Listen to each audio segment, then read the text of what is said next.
प्रभु यीशु ख्रिस्त में आदरणीय सभी पुरोहितगण, माता-पिता, भाई-बहनों और प्यारे-प्यारे बच्चों। आज 18 अक्टूबर हम एक बहुत बड़े संत या कहें एक महान संत लूकस का त्योहार माता कलीसिया के साथ मनाते हैं। माता कलीसिया हमें आज के दिन में आह्वान करती है कि हम संत लूकस की भांति ईश्वर को जानने के लिए उसके अनुसार बताए हुए पद चिन्हों पर चलने के लिए हम लालायित रहें। यदि बाइबल को देखा जाए तो नया विधान में हम लोग देखते हैं 4 अलग-अलग सुसमाचार हैं।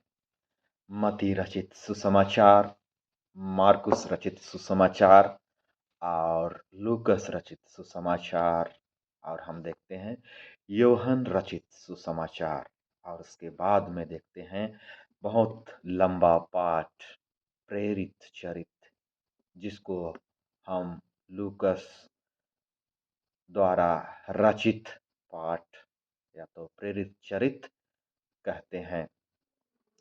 ये लूकस वास्तव में कौन है? संत लूकस कौन थे? संत लूकस ये एक गैर यहूदी थे, चूंकि इनका जन्म सीरिया के राजधानी अंताकिया शहर में हुआ था, एक गैर यहूदी परिवार में। चूंकि गैर यहूदी होने के नाते इनका पालन पोषण, रहन सहन एक गैर यहूदी परिवेश में हुआ।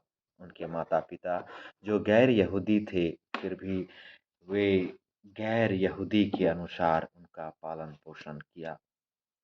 और जब वे बड़े हो गए तो संत लूकस को यीशु के बारे में जानने का सौभाग्य प्राप्त हुआ।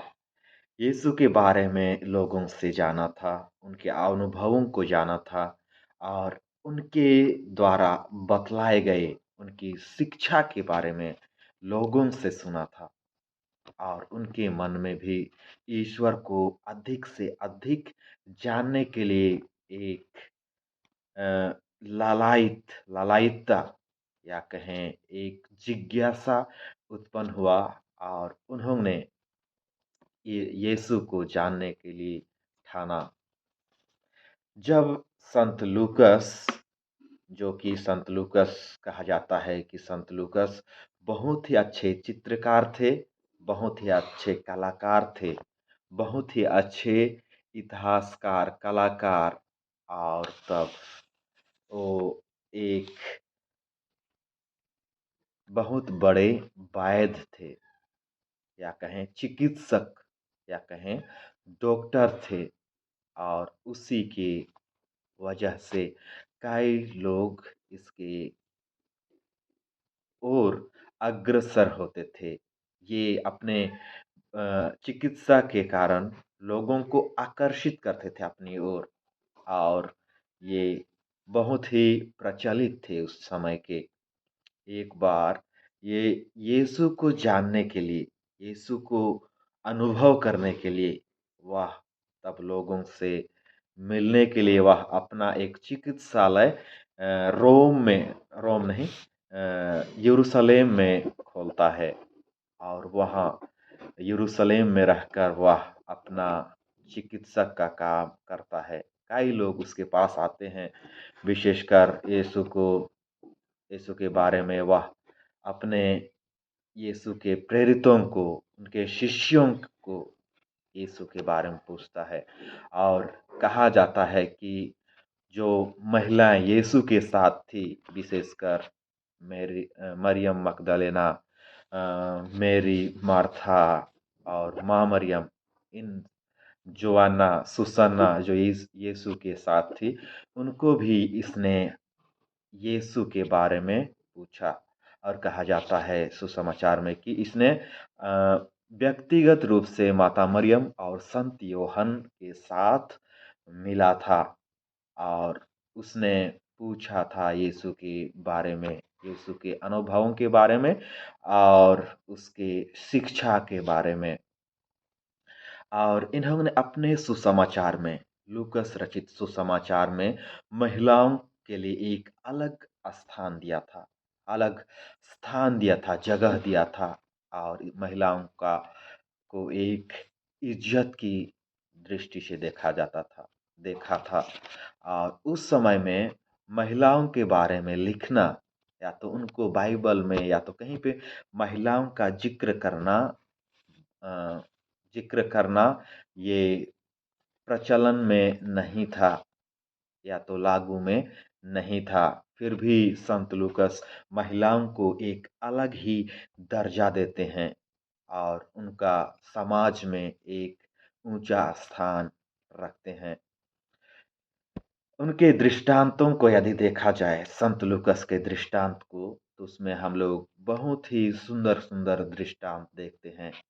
उनका दृष्टांत में ऐसी दृष्टांत हैं जो अन्य सुसमाचार में नहीं है। जैसे खोया हुआ सिक्का, खोई हुई भेड़, खोया हुआ पुत्र, जिसको हम जानते हैं उड़ाव पुत्र के बारे में, फिर भला डाकू। इस प्रकार उन्होंने महिलाओं से उनके अभिव्यक्तियों को पूछ करके, उनके शिक्षाओं को पूछ करके, उसने बहुत ही नज़दीकी से और बारीकी रूप से एक-एक करके क्रमबद्ध उसने यीशु के बारे में लिखा। जन्म से लेकर मृत्यु, मृत्यु से लेकर स्वर्गरोहण तक उसने अपने सुसमाचार में ज़िक्र किया। और ये महिलाओं के लिए, जैसे मैंने कहा, महिलाओं के लिए एक अलग स्थान दी है। और यदि हम उनके मुलाकात को देखें तो संत लूकस एक बार संत पौलुस के साथ मिलते हैं। संत पौलुस का जीवन हम लोग जानते हैं कि यीशु के पीछे चलने वालों को, यीशु के शिक्षा को सुनने वालों को मारता था, पीटता था और जेल में डाल देता था। लेकिन वे दमिश्क के रास्ते में ईश्वर के साथ मुठभेड़ करते हैं और वह एक स्वर्ग से आवाज़ सुनते हैं कि पौलुस, पौलुस, तुम मुझे क्यों सताते हो। वास्तव में ईश्वर का यह वचन उसके हृदय को झकझोर दिया और वह घोड़े से नीचे गिरा और तब उसका जीवन बदल गया। और उसने कहा, धिक्कार मुझे यदि मैं सुसमाचार का प्रचार ना करूं।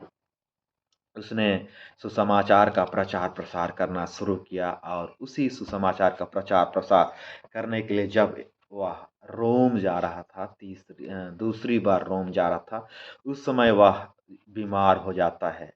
तो वह यरूशलेम, ठीक उसी जगह में ले जाया जाता है जहाँ संत लूकस का चिकित्सालय था। और देखिए, संत लूकस और संत पॉल का मधुर मिलन को देखिए।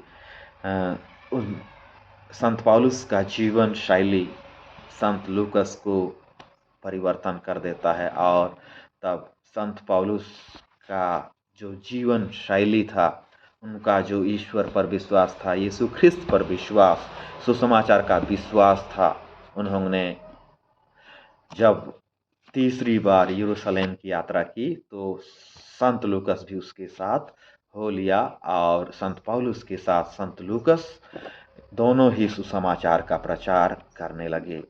और पवित्र आत्मा का सामर्थ्य से और दूसरों को पूछ करके और दूसरों को अनुभवों को जान करके संत पौलुस ईश्वर के बारे में लिखते हैं, ईश्वर की महती दया के बारे में लिखते हैं। वे कहते हैं कि ईश्वर दयालु है, प्रेम है, शांति है, क्षमाशील है और ईश्वर किसी से पक्षपात नहीं करते हैं। वे हमेशा गरीब हो या धनी हो, विश्वासी हो या अविश्वासी, अ, यहूदी हो या अथवा गैर यहूदी, सबों के साथ समान व्यवहार करते हैं।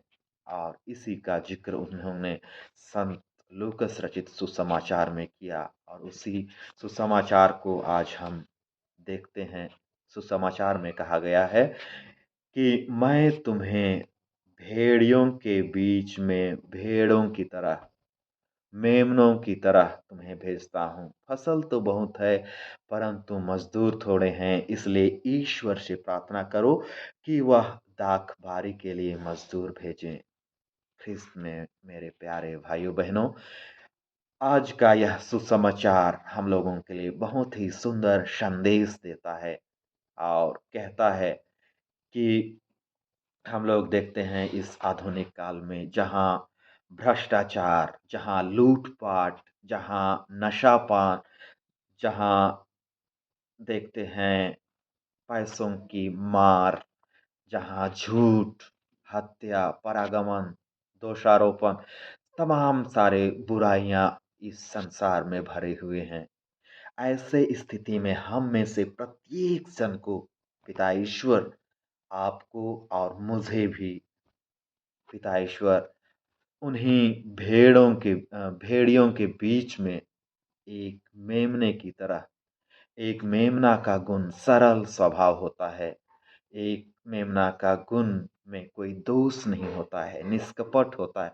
वैसे ही तब उन भेड़ियों के बीच में एक मेमना की तरह शांति का चादर ओढ़े हुए, दया का चादर ओढ़े हुए, प्रेम का चादर ओढ़े हुए और क्षमा का चादर ओढ़ते हुए उन सभी भेड़ियों के बीच में हमें एक भेड़ की तरह भेज देते हैं और हमें उसके मिशन के लिए भेजते हैं।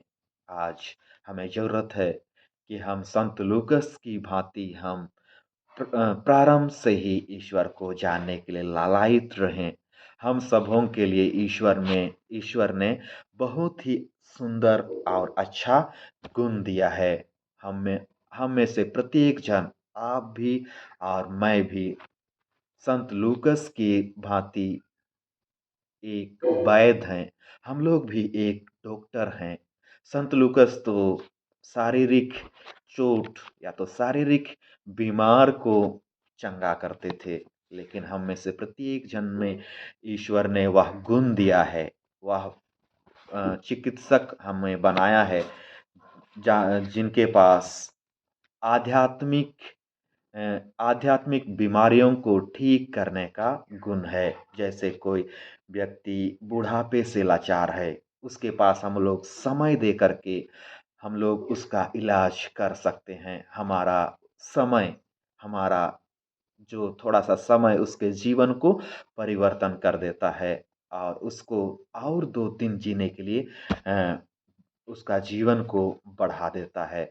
हमारे पास औषधियाँ हैं, दया रूपी औषधि, प्रेम रूपी औषधि, शांति रूपी औषधि, क्षमा रूपी औषधि और मेल-मिलाप रूपी औषधि। आइए इन सभी औषधियों का प्रयोग हम अपने बीच में रहने वाले सभी लोगों के साथ करें। जिनके पास अशांति है, वहाँ शांति का औषधि बाँटें।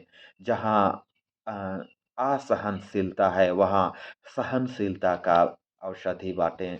जहाँ प्रेम नहीं है, वहाँ प्रेम का औषधि बाँटें। जहाँ क्षमाशीलता की कमी है, वहाँ क्षमाशीलता की औषधि बाँटें। आइए इस दिन में हम पिता ईश्वर से प्रार्थना करें कि हमें भी पिता ईश्वर संत लूकस की भांति सुसमाचार का प्रचार करने के लिए हमें संत लूकस के भांति अपने दाखबारे में कार्य करने के लिए भेजें।